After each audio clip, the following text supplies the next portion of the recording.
Come today in front of me Meizu M5s and I'll show you how to mute ringtone on this device. So first you should go to the settings application and tap to the sounds and vibration, and here we got the ring volume panel, and just to mute your ringtone swipe this blue dot with your finger to the left side, and that's it. And I will show you the second way how you can do that.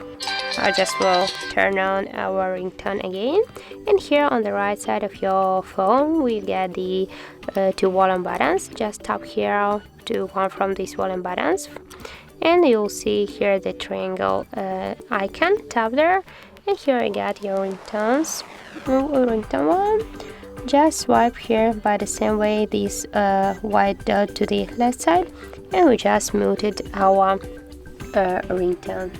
So that's how it looks. If you found this video helpful, remember to leave a like, comment and subscribe our channel.